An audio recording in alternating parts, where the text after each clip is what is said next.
And we're live. We are live once again. We are joined by a great guest. We are here in the Vision Quest podcast. I'm Brad. And again, we are joined with I'm going to tell you right now, probably one of the more highlight reels that I've ever seen as far as throws. When it comes to the Greco scene in general, man, you make a statement every single time. And well, you're the king at 77 kilograms. We have Kamal Bey. I appreciate you joining me, man. Appreciate it.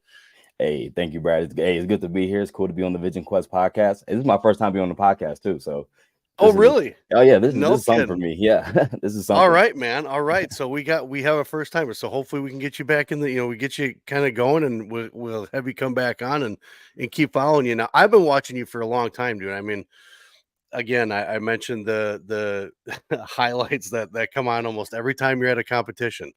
I mean, you have high intensity and you look like you have a genuine love for what you're doing, and that's why it's fun watching you. And then also what also interested in me talking to you, because you're one of those guys that's kind of you're outspoken, but you don't speak enough. I think, you got you when you take the opportunity to speak, you make it count, and that's the best part. So that makes it even more interesting. So we kind of talk about Greco quite a bit on the show, but I guess I want to find out more about you and what drove you to it. So the gig, we talked to everybody from the start of things where you remember sports in general all the way to the end. Let's figure out where you're Oak Park, Illinois, right? Birthplace? Yeah, sort of kind of Illinois boy. So I moved around a lot. Illinois. My parents were always sort of kind of looking for the next best opportunity for me. So I ended up moving to Oak Park around 8th grade, graduated 8th grade middle school, then went to Oak Park River Forest High School. Okay. That following year, yeah. Where did you originate from? Where before you went to Oak Park, where are you coming from? Bellwood, Illinois. Okay. Yeah. Okay. So is that grade school years? I mean, because yeah, grade school years, Bellwood, Illinois. From Bellwood, Illinois, moved around again to Bolingbrook, and then from Bolingbrook, Illinois, would wrestle. Well, in Bellwood, I wrestled for the Gladiators, and Bolingbrook, I wrestled for the Harvey Twisters. So I moved around a lot. Yeah, so I moved around a lot just for the sport of wrestling. At the time, I was a 5-sport athlete, so like wrestling wasn't my main thing. My dad just had me in everything, so I got to try out a bunch of different things. Yeah. So let's talk about that. Where did you start? What was the first sport you started in? It was wrestling and football first. Wrestling and football. Yeah. So what did your dad? What's the influence from dad? Was dad in sports? Was he a football player, wrestler? What was the deal? My dad was he boxed 2 years professionally. In his time, he ended up winning a Golden Gloves championship. He had my sister at a young age, so it went from being a boxer to being a dad. And since then, he ended up coaching the Memorial Park, which the Memorial Park Spartans for like 25 years. So when I say like my dad raised the town, he raised the town. Like everyone knew who my dad was, and everyone knew who I was. So like when I started playing football, everybody, oh, that's Coach Bay's son. That's Coach Bay's son. Be nice to him. So I had like a little reputation like leading up to it. And I was the youngest. So like my dad like had an open door policy, like kids used to come up to him all the time. So I grew up with a lot of people in the house all the time. Like I'm talking about 11 other people who were living in the house, and it was chaotic. But everybody was an athlete and everybody was competitive. And I was the baby. I was the one carrying the milk carton around in a diaper, So, but we had a totem pole. Like at the top of it was like my cousin Omar, my oldest sister Ashley, and then I was right there, number 3. I was the baby, but I was the meanest. Yeah, I was the meanest. Like I'm not opposed to licking food so no one else could have it. Type deal. You had to do what you had to do, man. 100%.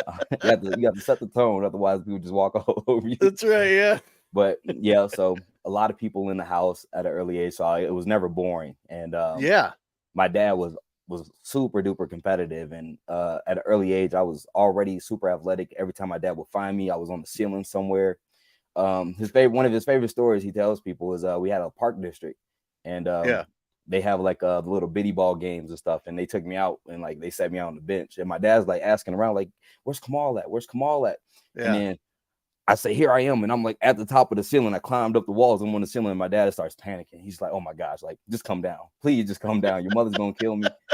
And I end up coming down because he's nice to me, but Yeah, he got me for that one. He was not happy that I was on the ceiling.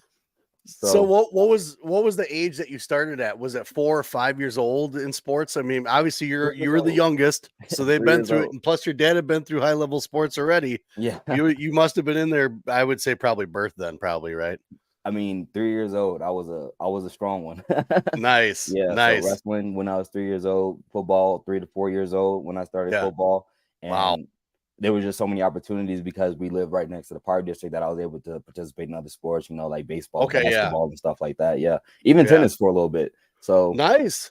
Yeah. so literally like full spectrum, like whatever, just would Yeah. do it. So that's pretty cool. So just knowing that, obviously your dad was a high level athlete, but at the same time he understood, and we noticed that a lot that with some of the guys that have like, dads that were high level athletes in general, you notice that they had a little more, I guess, give with the, hey, I know how rigorous it could be, have fun with it, whereas you get a dad like Yeah, me who wasn't always at that high level. I did a little bit with soccer, but not to what your dad was doing. But that you kind of get an understanding of where these guys can see things. They have a different, your dad had a different perspective than the average parent, right? oh yeah, So, but he was super obviously competitive. What kind of, I mean, so you were the youngest, so you came up with brothers and sisters already that were highly competitive in whatever they chose to do. So oh yeah, you're just thrown into it. You don't have an option about being competitive. You're thrown into it. oh Where yeah. does that put you in the pecking order of the cereal line? Did you always fight to get to the cereal box first or to get to breakfast first? How was that? That's a good question. So like, yeah, I was number 3 in the house. I was the baby, so Yeah. I was obviously the smallest. But whatever I would do, I could never beat my oldest sister Ash, and I couldn't beat my oldest cousin Omar. No. Well, I just like she would. Man, my sister was mean. Like when I tell you, my sister Ashley, she was mean. She used to play high school football, middle linebacker. Woo. Yeah, like she could. Holy She jeez. could throw down. Holy shit. That's bad. She could throw down. Yeah, I'm like. So when running to her, she was. If it wasn't me being the meanest, it would have been her. She didn't play any games. And That's awesome. stud of an athlete, D1 basketball player. And my cousin Omar, he went to school in New Hampshire, was a state champion out there in New Hampshire. Nice. My dad sent him to study in a different state. Thought it was the best move for him, and he came Yeah. back. He was really successful out there. So That's awesome. yeah, That's awesome, man. it's So love. so when you started wrestling at a young age, and obviously you're mixing other sports in with it, staying active, and that's kind of how things were with us too. Like I'm going to be Yeah. 45 in January here, but that's that's all we did. Like our parents didn't know high level, but they knew play sports, play it well, go to practice, do your thing. So when you have a high level, parent athlete plus the competitiveness in the house, where were your, I guess, skill levels as you started to get older and things? Were you a little more skilled than the average kids that were in the room when it came to being, and plus Oh the yeah. competitiveness you had already? What was that like kind of growing up? What did you find things were a little easier for you in certain situations than other kids? I would say because of just how well versed I was in like different sports, it Yeah. definitely contributed to like my growth and development. Plus, Yeah. growing up in a household where everybody is an athlete, so you just sort of Yeah. kind of absorb things. At a young age, like you absorb everything. Kids absorb everything. Right. Like Right. basketball from my sister, wrestling from my cousin Omar, and so forth. It was just like Yeah. everything that seemed hard for other kids, I didn't understand. I was like, "What do you mean you can't do a cartwheel? What do you mean you can't do a Right. backflip?" I'm sitting Right. there spinning around on the monkey bars like like it's nobody's business, and everybody's like, "Man, you're super duper athletic." But it also You helped out are. having crazy good friends. Like my best friend, one of my groomsmen at my wedding, Isaiah White. I grew up wrestling with him all the time, Yeah. and the reason I would move to Harvey is because like I started wrestling Greco Roman, so like I didn't like really shoot on legs or anything. That And my young. first, Okay. yeah, I started wrestling Okay. Greco Roman when I was 3. Yeah, so Oh, cow. so my first tournament, my first folk style tournament, I wrestled Isaiah White in the finals, and he blew right through me. My dad was just like, "Man, we got to go over there. We got to start learning some of that," So Yeah. then I ended up transitioning over to a twister and meeting guys like Randy Manyweather and stuff like that. Like, Yeah. top caliber athletes in the Harvey Twister program, and while at the Always. same time competing against people in the state of Illinois. Illinois is a powerhouse when it comes to like wrestling, It Midwest is. heavy hands. Everyone Yep. Midwest they hand fight. So Yep. growing Right. up, growing up being mean for one thing, you just kind of sort of adapt and roll with the Yeah. punches. Like Now I get hit, I'm just like, yeah, it's whatever. Whatever. Yeah, whatever. Love taps, you know. So But you're coming up fairly competitive, especially within the sport. I mean, what were some of the, I guess, some of the first tournaments you kind of remember hitting it, or and I guess big event to you? What were some of the first that you hit as a kid that you kind of remember, like, okay, this is what I'm going to do? one of the tournaments was Tulsa Nationals. Oh, So yeah, all right, yeah. Tulsa Nationals was a tough tournament. So I've only been to Tulsa twice, and each time I didn't win it. I didn't win it one time. The first time, Stop. I was 88 pounds or something like that, lost Yep. out in that tournament. And then the second time I went, they messed up my weight. So I was supposed to wrestle 103 pounds, but they put me in at 130. Oh, Yeah, they put me in at 130. So I was like, no. I remember like when me and my dad, I was like, I don't think this is the right weight class. Like Yeah, right. everybody looks way bigger than me. And I go You out could go there. eat, man. Yeah, my dad was like, well, we drove all the way out here. We just gonna compete. So I'm Woo. 103 pounds. I'm wrestling against a bunch of 130 pounders, and Man, I won a match though, so I had some heart. I had some heart. But say after that, I was zapped. I'm like, man, these dudes are big. that'll So turn you off of folk style real quick. oh, it was a funny tournament. It motivated me. I was just like, man, if I was probably my weight class, I probably would have got these guys, you know. Yeah. That was funny. That was one of my funniest trips. They used to have a tournament that they held at Michigan State all the time. I can't remember what it was called. Something the battle something. That one was a tough tournament. And there was one kid there that I remember, Jelani Embre or Umbre.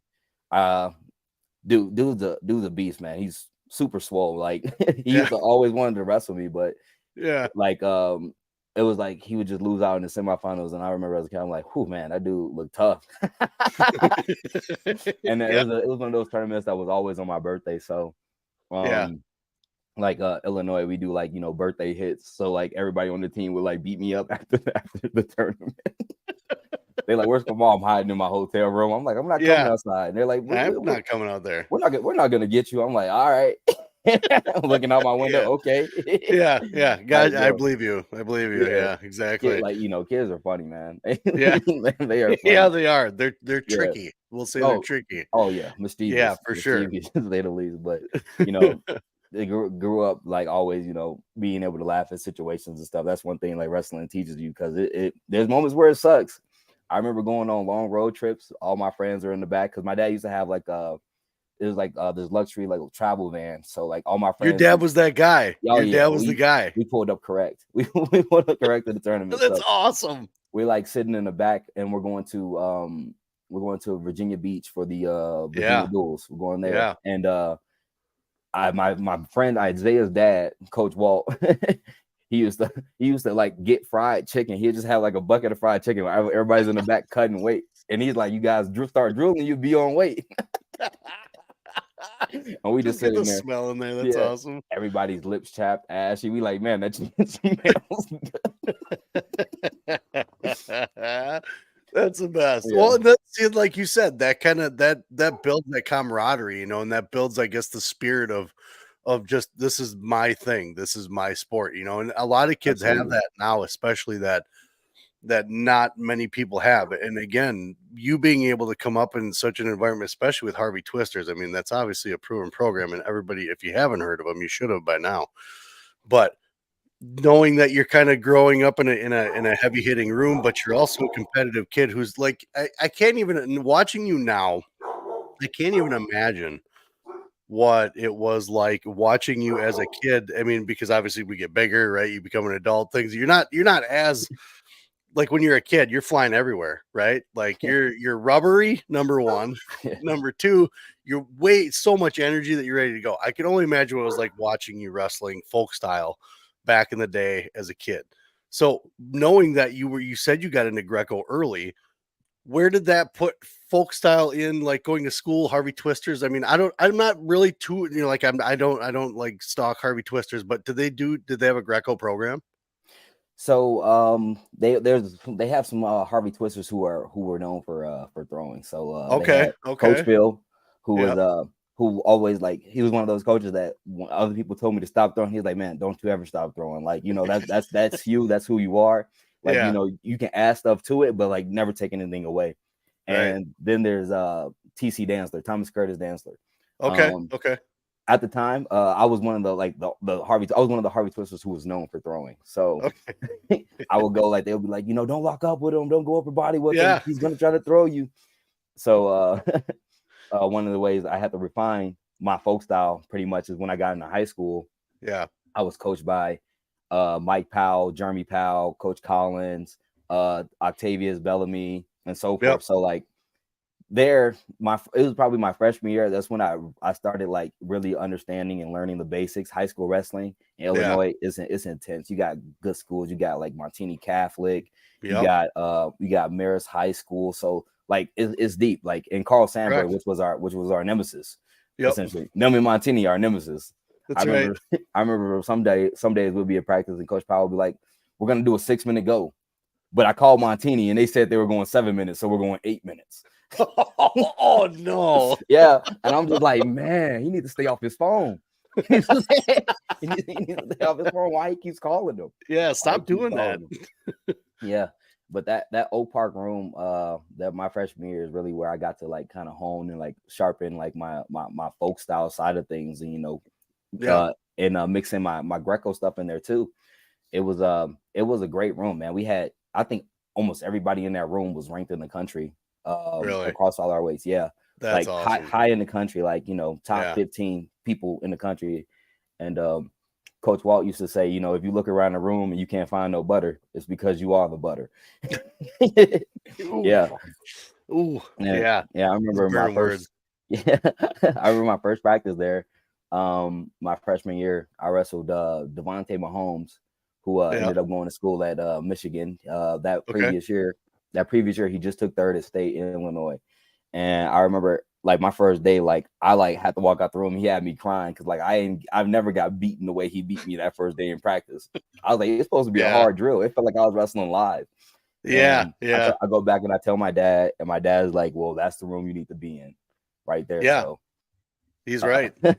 Yeah. He's so right. After that, everything kind of just sort of went uphill. And after my freshman year, I got more control of my body, my mat awareness, match strategy, everything got better. It got to the point where I started breakdancing in the middle of the matches. Yeah. Really? Interesting. Yeah. We had the Fab Five, our Fab Five, Oak Park's Fab Five, which was 5 freshmen who made the varsity team, and we all made it to state that year. So we called ourselves Oak Park Fab Five. Yeah. And we used to like put on like carnival acts. You would think you would pull up and we were like we're doing front flips over each other, back flips over each other, and everybody would just stop and watch it. Like they just warm, like, and our warm up was hard too. Like it would leave other people like super duper gas, and we were working out, we're warming up hard, and then we just started doing flips, look like carny folk, just like man, like these are some athletes, and we started doing this thing. Yeah, that's right, athletes. Yeah. And we started doing this thing. We called it footworking when we were out there wrestling, and we would just start like doing all the craziest things, trying to get the takedowns. And like if you like look at some of like my high school matches on Flow, you will see like me doing like the footworking thing, taking people down. Yeah. I saw a couple of those. Yeah, you're almost. I think you were doing the Muhammad Ali, I think, for a second, and a couple of them facing the guy, and you quick moving your feet over, and I was like, God, man, I would have tripped over my feet in a heartbeat doing that. Like jumping over people's heads, like making wrestling exciting, because like folk style for me, it was boring, so I would do everything in my power to make it exciting. And like it was cool because it was like my own little style of wrestling. Greco was my love, without a doubt. I used to love being on Team Illinois teams. Yeah, Greco is all I cared about. Let's talk about that for a second, because you just said that like folk style kind of was boring you for a little, well, maybe not for a little while, probably since you started, but with being able to incorporate Greco as much as you can into folk style, where were you? I mean, were you, because we look at Lucas Stout right now, right, where he's got his club where he wants kids to just focus on Greco, and that's what they do. Yep. Where was your mind at that time? Because Greco, I mean, even then wasn't the hugest thing going on the planet, right? But what wrestling itself was starting to climb. Greco got a little recognition with it, but where was your frame of mind? Like, I would rather just go train Greco and do Greco. I don't want to do high school wrestling. Was your brain ever there? Briefly, I could say briefly. Yeah, like it wasn't something that I would stress about. my personality, like it is what it is, you know. Like Okay, my sure. Yeah. my dad said it all the time, so that's pretty much how I came up. It is what it is, like, you Yeah. know.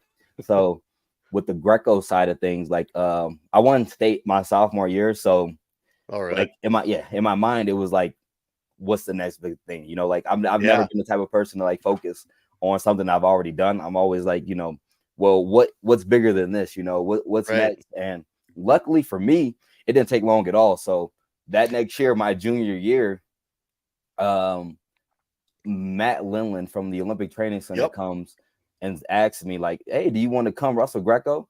And he thought it was gonna take me like a week to decide, but like right then and there, I was like, "Heck, y'all wrestle Yep. Greco!" Like I ain't doing nothing else around here, you know what I'm saying? Like I'm 17 years old, just got offered by the head coach of the national team to come wrestle Greco. Like Yeah. it was huge. So the hardest part about it was saying goodbye to everybody. I would say Right. that was the hardest part because Okay. I love my home. I love my friends. I love my family. They're everything. That's my R- number one support system. Right. You Right. know, like you can almost get emotional when you talk about, you know, home like that. You know, like I can Yeah. like, you know, people can say whatever they want about me, whatever. I can get hurt, but hey, my family, that's everything to me. Well, Those, and those that's are the my biggest family and thing friends. too. You have a Yeah. great, and that's the thing. You have a great support system, and a lot of the guys we talked to all came with a great support system. You know, and again, your dad having the high level athletic experience that he's had, he knows the goals that you have and what it takes to get there. So having that, especially the support system that knows that, you know, that has experienced that, it's hard for, you know, just an average dude like me to be able to say, hey, yeah, you know, that's exactly what you should do, but you guys only have a finite amount of time, right? Like you can Yeah. only do it for so long before it's done, whereas a school's going to be there when you're done, right? Yeah. Those aren't going anywhere. Yeah. Your ability to compete dwindles. The education will always be there. So was there ever a time, so you said this was your senior year that Lyndon talked to you? Junior year. Junior year. Junior year. So your junior year. Okay. So did you wrestle your senior? Did you go to high school your senior year, or did you move out to the Olympic Center? Yeah. So my senior year, I got to live with one of my heroes for high school, Thomas Oh Curtis boy. Dansler. Yeah. Greco-Roman 2008 Olympian. So I got to live Oh with him and his family. And man, just life changing, man. They whoa. to this day, they still are like some of my favorite people in the world. Yeah. That's Like, pretty cool, man. yeah, they took care of me, and it switches the gears from being like the youngest in my family because I had to be a big brother. Yeah. So Yeah. now I'm just like my family is like it's just growing. And Right. Right. um TC had two sons, Tommy and Tice, and then he had two daughters, True and Talia.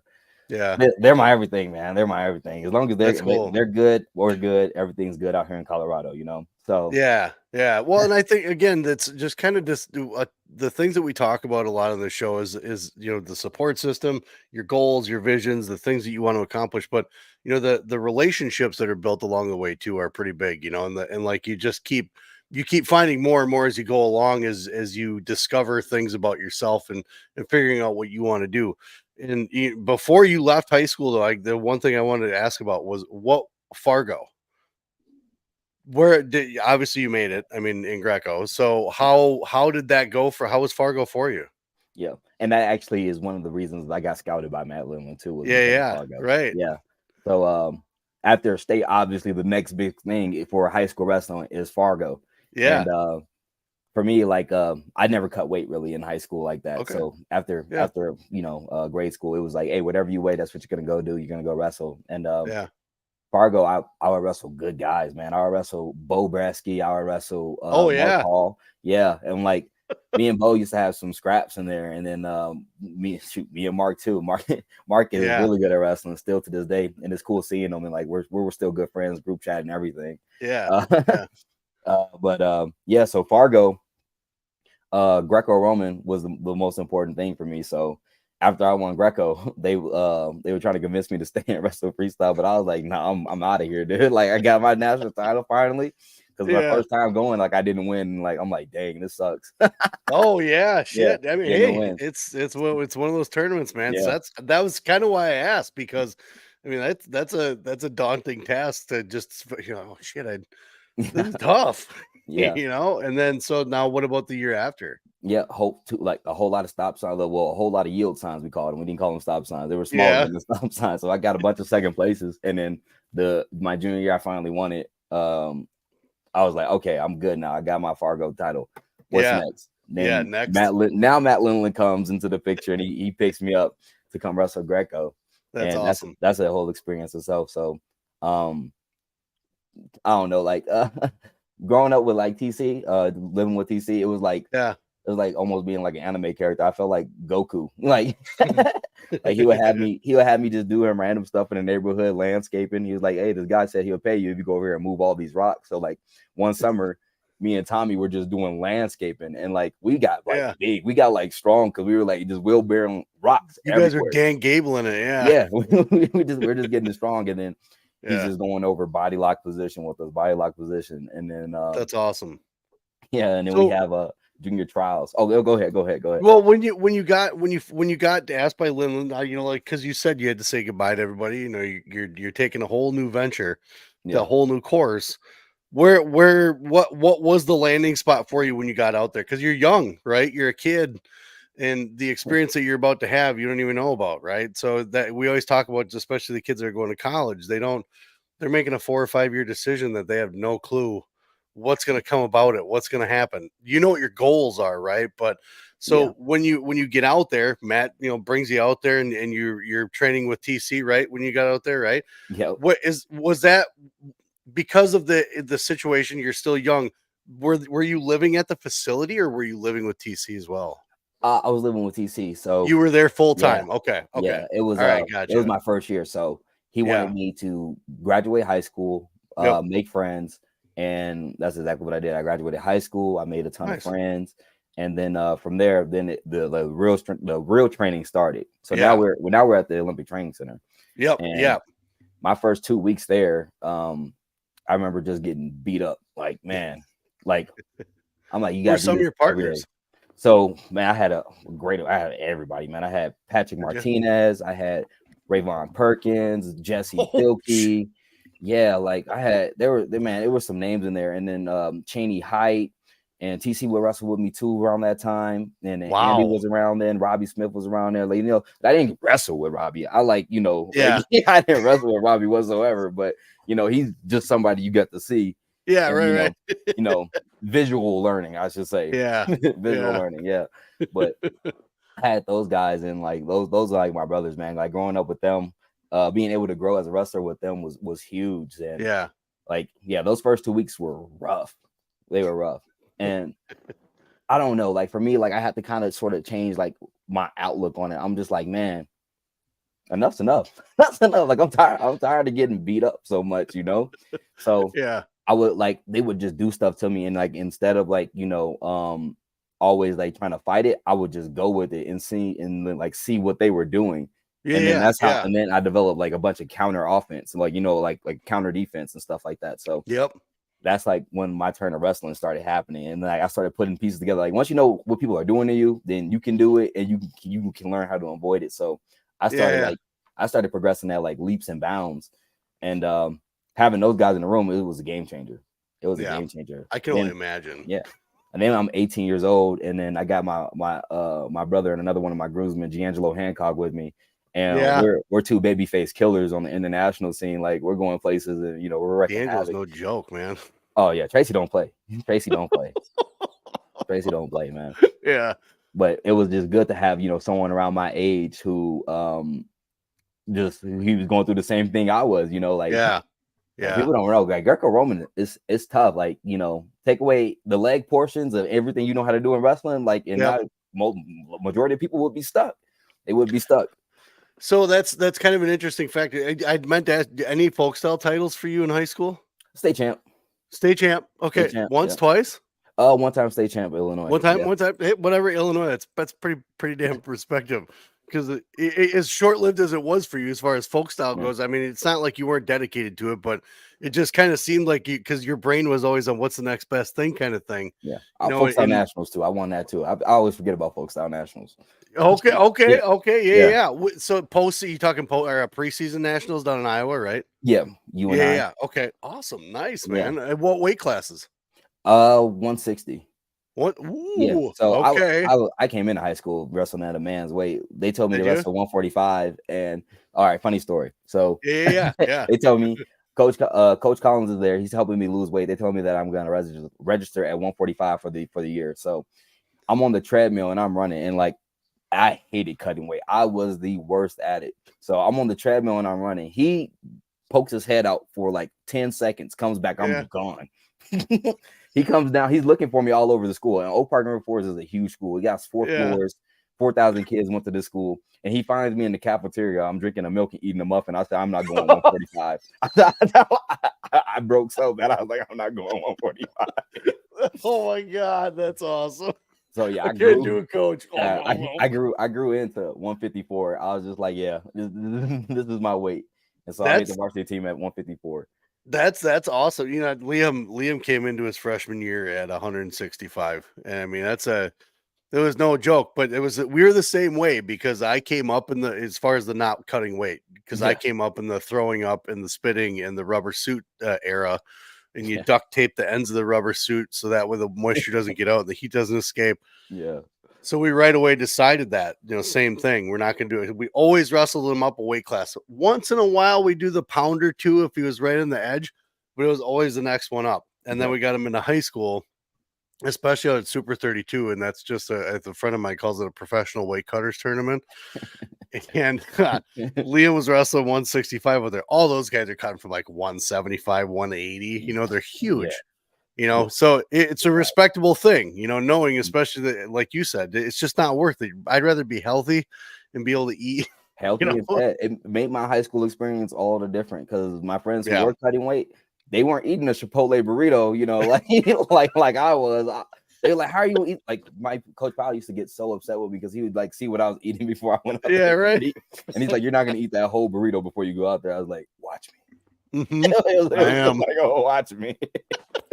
That's awesome. Yeah, that's and so go out cool. there and wrestle hard, man. Yeah, Exactly. exactly. And it's a healthy thing. I mean, it's honestly, some kids can handle it. We all know there are those couple kids that are on the team that are cutting the 15 pounds or whatever to get down to what they want to for state, but there's just some kids who can't do it, man. And I don't think Liam could do it either if he had to sit there and cut a ton of weight. But great choice. What did you find yourself when it came down to wrestling and weight management with what you got into as a young kid? I mean, 17, 18. What type of weight management were you thrown into there? I mean, because they had nutritionists and stuff, right? And excuse me, and people to help you with that, right? Yeah.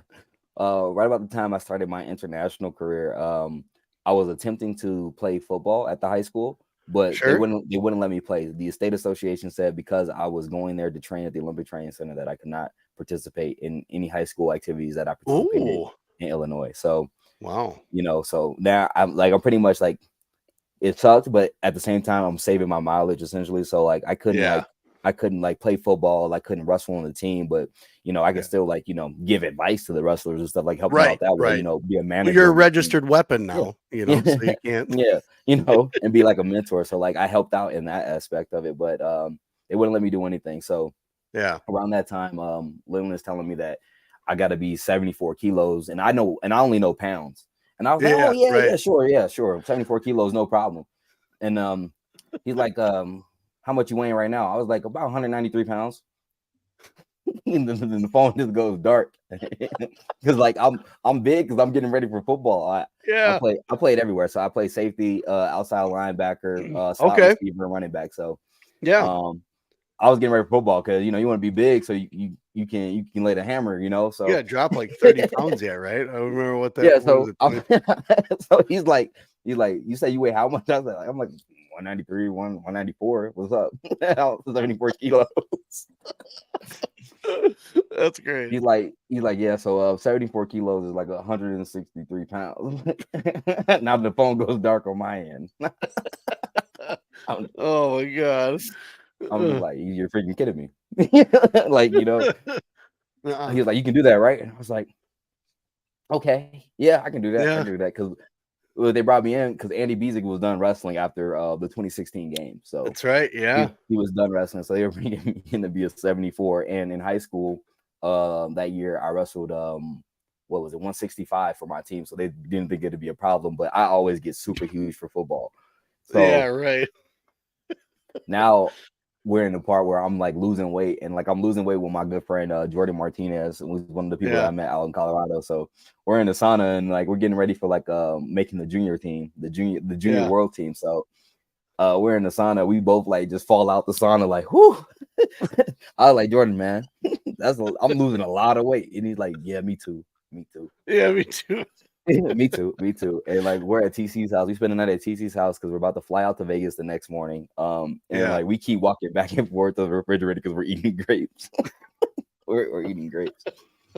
It was so funny. How quickly did you have to lose that weight? How quickly did you have to lose that? I had time. Oh, okay. So, okay. Yeah. I can get really big and I can get really small. It's just like it's weird how my body operates sometimes. Like even now, like I walk around at 90 kilos sometimes, and then I'll get down to 77. I don't know how I get so big. How much can you float? How much weight? Yeah. About a pound usually. Okay. A night. Okay. But if it's freezing, But if it's freezing, I can do like a pound 0.5. So yeah. So sleep with the covers off. Yeah, no problem. And I don't know how I get so big. Like, like my body is weird. Like, if you ever see me, my calves are huge, and I blame my calves for like holding all that liquid in. That's why my nickname is Camel. But that's awesome. Yeah. So that night before we go to Vegas, and and I make my first junior team at this time. Like, me, Tracy, Tommy, and Jordan. We're like, it's the night of. Like, we're about to go weigh in, and TC like busting our room. We're all outside the room, busting our room, and he comes back out and there's like a bottle of pop. So it's like a bottle of soda. And he's like, who was drinking soda? And on the way there, everybody already messed up. TC was already mad at everybody else. So I was like, dang, it's my turn to take the blame for something. Everybody else is getting chewed up out here. Oh my God. So I was like, it's my soda. Like he doesn't get mad at me, but I think he can tell that I took the blame for somebody. I was like, it's my soda. So yeah, TC doesn't like. He's like, man, you got to do everything right. So yeah, super funny. That's a good role model, man. Oh no, he's the best, man. He's the best. That dude, he can take all the pressure out the room. He can make it feel like he can make it feel like it's just another thing, another event. Just like riding a bike. He's dope. What was the first event you went to once you got out to Colorado? What was your first international event? My first international was in state, and it was the Dave Schultz. Oh, okay. Okay. So was that your first exposure to like international guys too? Yes, my first time. So I would say I did really well my first time. I beat 2 international guys, and I beat NCAA All-American at the time, and I was only 18 years old. Yeah. So I didn't medal though. I didn't medal at my first one. I medaled at my second one, which was the NYAC, the New York Athletic Club tournament. Oh, okay. In New York. That was my second one. Yeah. And I won gold at that one. But that my first one, I ended up taking 4th. And it was because I wrestled a Terminator of a person, Alec Ortiz. Oh, yeah. When you're a kid, it's just like, man, I'm like, this dude does not get tired. Like, we put up like football scores, it seemed like, in that match. Yeah. Well, I was like, I mean, that's a great tournament to cut your teeth in and win. I mean, let's be real here. That's I just watching some of the competition this past go around. I mean, it's some good competition was there. When you started kind of getting your hands onto these guys, obviously you were doing Greco, but were you starting to feel like, okay, this is my realm? I'm gonna run this once I start. Obviously you're young yet, but you're like, I'm gonna run this once we get down the road here. Because I mean, you were talking about you won Final X. I mean, you're placing at championships and stuff like that, even at a young age. So let's talk about that. Where was your first overseas experience? What tournament was that? So my first overseas experience was it was in Darag, Hungary. Yep. So that was my first time overseas. My first trip was in Hungary. And I went to that trip with my friend and teammate, Britton Holmes, Peyton Omania, who wrestles at Michigan right now, and a few other guys from the Bay team. I forget the name, CSM, something like that. So that was our first trip overseas, and I won a gold medal in the junior tournament, and I was everybody's favorite person there. So at that time I had like crazy hair. Like I had one of the biggest afros that you'll ever see. And I was wrestling with it. So like when I was getting there, like it was a small little town. So like I don't know if I was like the first black person to visit or what. Yeah. But all the kids were like, touching me, playing with my Yeah. hair and stuff. And I was like, man, this is weird. This is No shit, right? People just running yeah, up, touching you, grabbing just you. twisting my hair and stuff. But I won gold at that tournament. And Nice. yeah. And I wrestled someone who became a lifelong friend, Thomas Levi. Okay. Okay. The Yep. Levi brothers, there's three of them. They're Yep. all freaking powerhouses, mean as hell at Greco Roman wrestling. And Yeah. I would soon face his brother later on that year because I make the junior team, and I wrestle his brother in the quarterfinals. And Zoltan is a monster, man. Like That that sounds dude. like a monster. Yeah, 100%. I'm like, your name's Zoltan, man. I never Yeah, heard. I'm right? from America. I never heard nobody call Zoltan before. You sound like a Sounds like a transformer. monster. You sound like So it's funny because I mess with him now. I call myself the fourth Levi because like Yeah. I wrestle all of them so much. I'm like, at this point we're family. That's So cool. So yeah. when you started to get your feet wet a little more, I mean, it sounds like you were doing right off the get-go. What was a goal that you set for yourself when you first got, your international feet wet? Where you started to kind of realize this one's important, this tournament's important, because there are different, obviously there's points tournaments, there's things like that. What did you set your eyes out for once you first started getting into the international tournament scene? I wanted to make all three teams. I wanted to make the junior team, I wanted to make the U23 team, and I wanted to make the senior team. Whoa. Yeah. Okay. So right off the rip, like why not me? Like Yeah. why can't I be that guy? And I got one of the best rooms at this time. We had one of the best rooms in the country. Ben Provisor was in that room too. Like we had, it was it was like literally one of the best rooms in the country, and we ended up getting Sancho a little bit later on too. So like now, like we got names, we got competition within the room. Yeah. We were just growing, and from right then and there, I was just like, man, I want to be a junior world champ. I want to be a U23 champ and so forth. Accomplished one of those feats. I ended up becoming a junior world champ. Yeah. I didn't get U23s because I ended up getting suspended. Okay. Yeah, that's okay. Why though? What happened? Whereabouts failures. So really, we have our USADA is like pretty much like the governing body for as far as like testing pool. Yeah. USADA, and they you have to fill out your location, your whereabouts every day for the entire year, so they know exactly where you are. You have to include travel days, you go on vacation, you have to include the hotel room number, everything. So the whole year? Yeah, the whole year. And, oh my God. Yeah. So you got to know all your stuff. It's like pretty much quarterly. So each quarter you have to resubmit your whereabouts. Oh. And if you're not in the location at the time, or if they come by and you're just not around, you say you're going to be there at that specific time, then you get a mark on you. So you only get three chances. And yeah. I was just like, okay. As a young man, like that was really hard for me because that's like a tight leash. I would travel so much, and then like also like trying to go home, see family and stuff like that. Like it got to the point like after like my second strike, I was afraid to go anywhere. They're like, "Well, you want to go? You want to?" Oh, nope. Because one of those strikes, I like left to where did I go? I think I went. Yeah, I left the OTC to go roller skating on a Sunday, and I came. They tested me. They came to test me, and I wasn't there, and I like didn't have my phone on, so I ended up getting the X for that. That sucked. Oh. Yeah. Bowling. Yeah. Because he was bowling, folks. He was bowling. Bowling, roller skating, and stuff like that, man. It's nuts. Yeah. And another time on the phone, I was on a plane and I lost my phone heading to Germany, and I couldn't fill out my whereabouts, and they came and tested me. Then I was like, man, like how do they always know I'm leaving when they when they come, You're like Google. They're just in there. Yeah, but it happens. You learn from it, and it just makes you a more responsible person. Like it sucks because during that time was also the time for the 2020 games. It got postponed because of COVID. Yeah. And I was just like, dude, like let's talk about that. Could have been me. Yeah, let's talk about that area for you with COVID. So 2020, right? So you're out of high school, you're out there. 2020 is what the year I was looking at your credentials. 2020 was a year you placed, right? Was it 10th at Worlds? Yeah. So 2019 I placed 10th at Worlds. I beat China, and I beat two Cubans, and then I lost to Azerbaijan in the quarterfinals. That's another thing we got to talk about because they don't realize how big these brackets are, man. Yeah, so let's talk because I want to talk a little bit Yeah. about because COVID and training too. I mean, on top of that, what was that like for you? How are you getting back and forth? Like, did you have obviously I think the Olympic Training Center locked down. They got all the high school kids out. I heard. Then there was like the adult athletes are kind of let go sporadically. Where did you wind up going from there once you had to leave the US Olympic Training Center?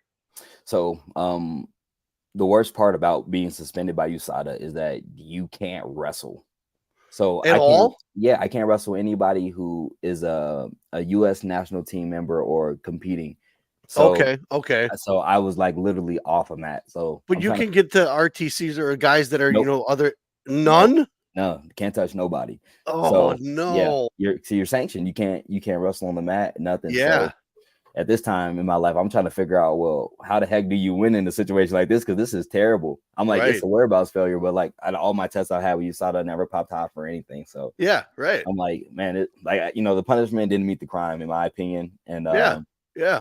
So figuring out how to win in this situation. So at that time, I was like, I'm gonna get into the Army. I got into the Army. Okay. Went through basic training during my suspension and everything. So as nearing the end of my suspension, once I got done with my AIT and stuff, and I got picked up by the WCAP program, the World Class Athlete program. Okay. Yeah. What was basic training like for you? How was that? It was funny.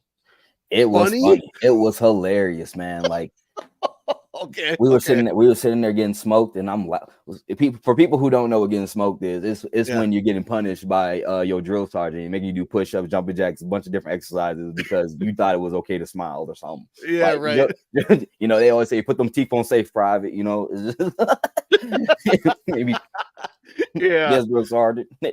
So it was hilarious to me because these like people that I was in basic training with, like some of them, it looked like they never worked out a day in their life. Like they were crying. It was this one kid. He was my friend.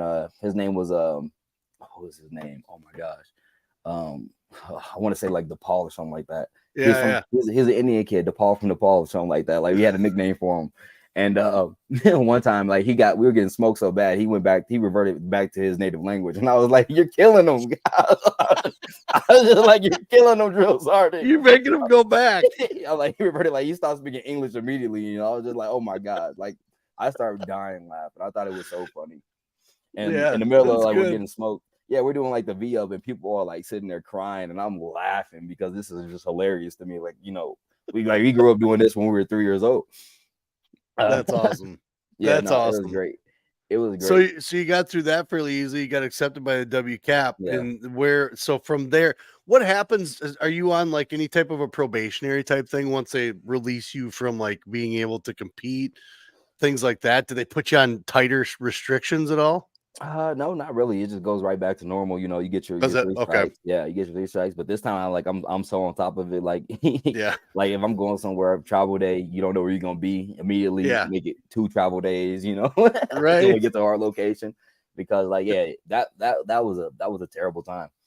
I was gonna say that, knowing that you're that competitive and then things are going on, and then COVID, obviously, all the garbage that goes along with that was not making anything any easier. Where now I know the if I could remember the guy's name, Steph out of the Army WCAP. I can't remember his name. Stefanik was he Army? Spencer? No, he's Marine. Stefanowicz. Yes, he's Marines. That's right. Okay. Marines. Yeah. That's I guess I know you guys all have your own training, your own training facilities, but do you guys wind up training together sometimes as far as the military side of it, or you guys kind of have your own camps? It's more so like we will train together if we're like at the Olympic Training Center. So like WCAP does its own thing. Fort Carson, where we got our own room and stuff. We work out there, but we got we're getting closer with the OTC now, so like sometimes we go over there and we train with them. So camps, everybody wrestles everybody, obviously. So yeah. So what are your eyes on as soon as you get the Army WCAP? What are your goals? I mean, obviously a world team, things like that, to be able to compete. But what did you have to get through? Like, what were the steps you had to get through to kind of get to that? Because you had to train, man. I mean, things had slowed down, right? So where were you trying to get to? So things for me, like, sort of kind of just like stop, like in a way, like I'm 25 years old right now, but I lost 2 years of wrestling. So like I'm like in my mind, I'm 23. Like Right. so I'm 23 and I haven't touched another person, let alone worked on any Greco. So it was foreign to me. And Yeah.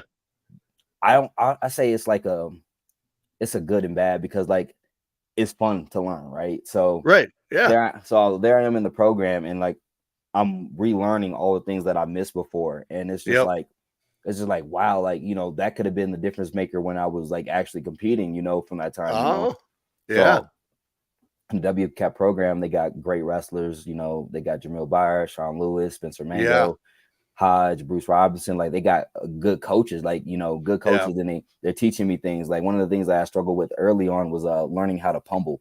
So Okay. yeah, like pummeling is hard. Like people don't realize, to do something like that for 6 minutes. It seems so simple, but It's not. you fighting another, top 1% of the world, dude. And Grown it's ass just like man that knows how to it's like compete at it. Yeah. you got to stay in the phone booth, dude. Right.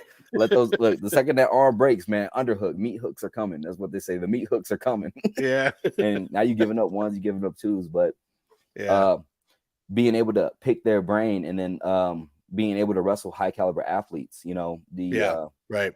When Greco Roman started like going downhill, the OTC ended up like they got rid of like all their veteran athletes. So Yep. there was a time period where I was wrestling bands every day and then expected to go overseas and like compete and bring back a medal. It's just like Oh bands shit. Yeah. bands are cool, like restricted training is cool and everything, but not every day. No. So Right. at that point I was just like relying off of athletic ability alone. So it was Yeah. like instinct almost. I'm like, man, like Shit. you Yeah. you get so gassed out, you don't realize the importance of having good partners until something like that happens to you. For sure. For sure. Yeah, Yeah. and And then and now when you're training at the Army WCAP, where were there differences that you noticed in how they train versus anybody else? You know how like in college wrestling, like they talk about Iowa's like their room is like this, but Penn State's is like this. Were there any differences that you were able to gather? Tons of knowledge there, obviously. yeah, Were there any differences you were able to gather from their room versus where maybe you were learning somewhere else, like even at the OTC? You know what I'm saying? yeah. Yeah. The professionalism, Okay. completely different. You're dealing with people in the military, so we're all Yeah. about Right. being places on time, Yeah. acting professional, Yep. and everyone there is qualified to be there. You can't just get into the world class athlete program. You have to be qualified to get in there, and Right. we have benchmarks that we have to hit each year to stay within the program. So everybody Okay. everybody there is Okay. working. So Wow. yeah, so Interesting. you're working to be there. So Yeah. What are those? What were some of the requirements? What did you have to meet? um I don't know if I'm allowed to say. I don't Okay. know if I'm Okay. allowed to Yeah. say. Yeah. Yeah, Yeah. I mean, obviously, there's certain things I you can can't tell you we can. got benchmarks. I can tell you we have benchmarks and stuff. But yeah, when it Yeah. comes to like talking about the world class athlete program, Okay. most of the Yeah. stuff is like limited. Like I gotta talk about the people who are in it. I can talk about how great they are, but Yeah. our No, that's qualification fine. benchmarks and That's stuff is fine. between the coaches and the people who are running the show, the higher ups. And I don't Yeah. want to make any of Well, them and mad. I don't obviously want to it's make for a any of them purpose, mad. right? It's all Yeah, for a reason. It's all for a purpose. yeah, With the accomplishments that you already had and knowing that you still have plenty of time, right, to compete and obviously you went through the COVID and all that other stuff, but were you kind of in already in the mix as far as like world teams because of the accomplishments you already had? Were you yeah, already in the mix of being like top 1, 2, 3 for the world team, things like that? As far as how old are you now by then? U23s would have been in the window, right? yeah. So Yeah. I was pretty much already qualified. I did a lot of good things. I already made world Yeah. teams and stuff like Okay. that. Yep. Placed internationally, junior world champion. Hmm. So yeah, I was pretty much qualified. Hey, anybody watching you meet those qualifications, hey, Yeah. come our way. Yeah. So our Right. room we had a great room. We Okay. have a great room right now in the WCAP program. Everybody's Yeah. qualified to be there, and you just notice that that the diversity of the room makes the room. So like we have people who completely different wrestling styles from myself, and like I said, like I'm pretty good at adapting and learning like on the spot. Sure. So being able to Yeah. wrestle like dudes like that, like it prepares you for whatever the heck is going on. So my first year, it was just sort of kind of more so, we're gonna make this world team and we're gonna try to get as much as we can out of this year because like I can tell that I had some catching up to do. I Sure. did. I had some Sure. catching up to do. You just took 2 years off, and you know you think you're Yeah. about to beat everybody up. Be a world like I wake up and I tell myself every day I'm gonna be a world champ. You know, I'm Yeah. training to be a world champ, and yeah, that first year, like it showed me how much catching up I had to do. Sure. And Sure. what I learned though is that it wasn't as much as I thought because I'm a natural. Like I work hard. Like people people think I'm lazy because like the way I pull up in the room, like I have like the baggy singlet and stuff like that. Like you know Yeah. my warm up jog isn't as hard necessarily as hard as everybody else's, but they don't they don't know like this is how I get my mind right for the day. You know, I feel like people can sometimes take like things a little too seriously, and that's like their downfall. For Right. me, like you got to remember, it's like it's all one big of game, and you know you're gonna have days where you get your butt kicked. You're gonna have some days where you're kicking the butt. You know, just say, That's hey, right. take Well, everything like with a grain of salt. You know, and it's hard to stay positive too, you know, in a situation of like where you're healthy. You know, yeah, COVID came around, you know, all that stuff came around, but you're healthy and you're not able to compete. And it's like yeah, that I'd have been pulling my hair out too, like just going crazy. Like I need to get out. I need to yeah, wrestle something somewhere. I don't care if it's a bear. I don't care if it's a head of broccoli. I just need to wrestle something, right? So you get in the room. You have all these high level athletes, especially in Greco, that you're surrounded with, and the knowledge that you're surrounded with. Did you find that you were in because you even mentioned it before that you were picking up on things that you had learned earlier and brought them, you're like, oh man, maybe this is what was missing.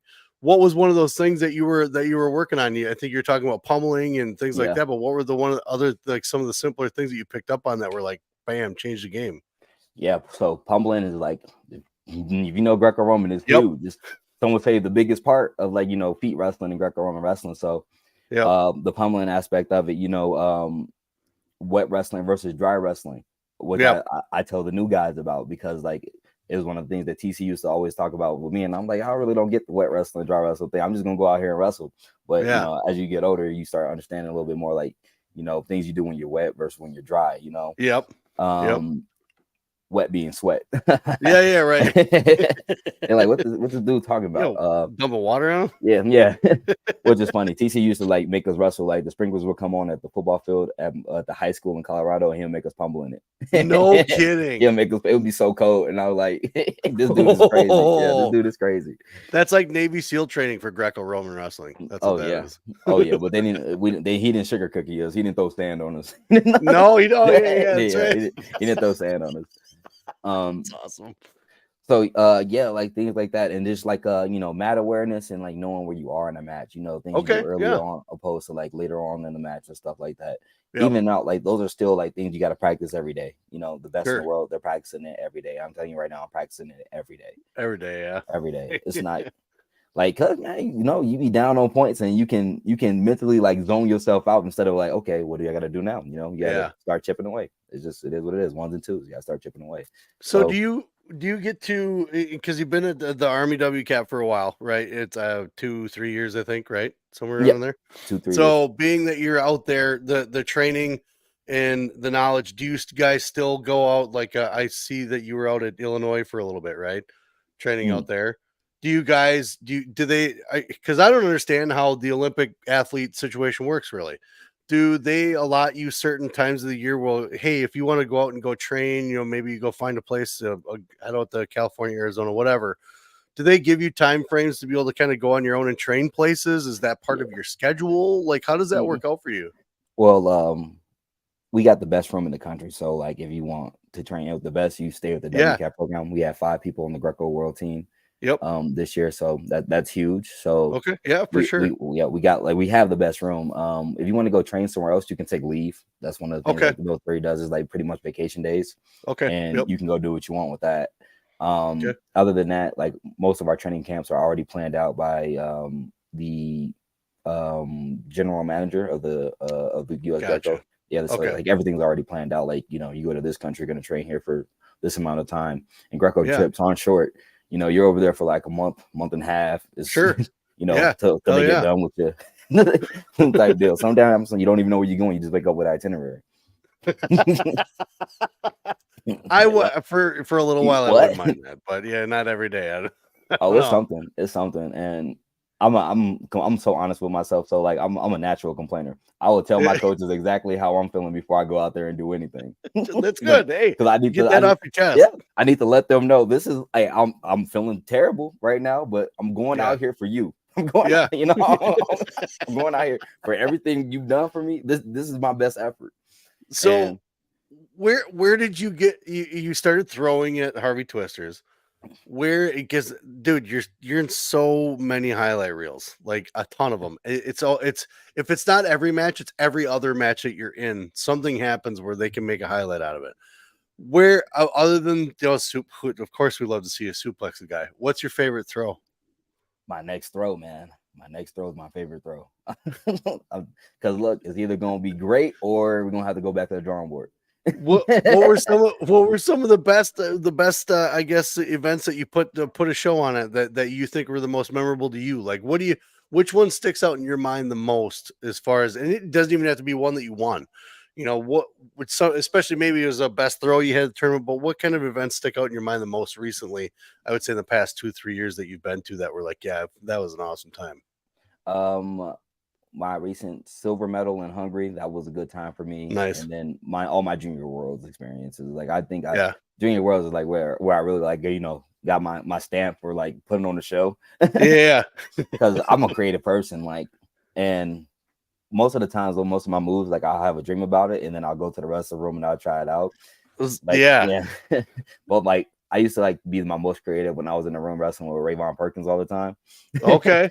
Like, I was like, hey Ray, I had like this crazy idea. We should try this, and then like we'll start wrestling, and then him being an older, more experienced guy, he'd be like, okay, yeah, that's good, but you might want to try it like this, and then, like we'd just like start making stuff up. That's awesome. Yeah, hell yeah, man. Yeah. Well, that's you know, times, you think about like Ben Askren talks about like seeing the shadows and wrestling around in his head and figures and whatnot.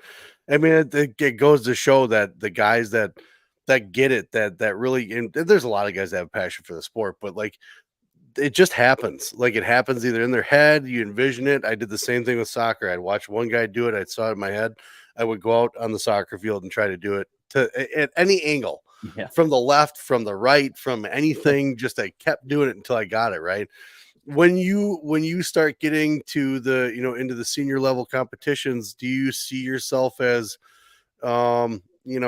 maybe an Olympic championship is coming up in the near future here? I mean, right now, the path that watching what you've done in the past, I'd say, I don't know, year and a half has been pretty damn good. So who's your toughest competition so far that you find yourself in front of? I would say here and there, every these international competitions you go to. Who's your toughest competition right now? Right now, Azerbaijan, Suleimanov. He's a good dude. Yep. He just took silver at the World Championships. Yep. The first time we wrestled was a better match. The second time, it was one of those things where you have a strategy for somebody and it just falls through the cracks. I'm just didn't like, work, man. Yeah, and like he's a top caliber wrestler. So people don't realize that Greco Roman is fast. Like people think Greco Roman is slow. You can look and then look away, and it's only 2 4s and you're out of there. Right. Like that's my motto. Like 2 4s and I can go home.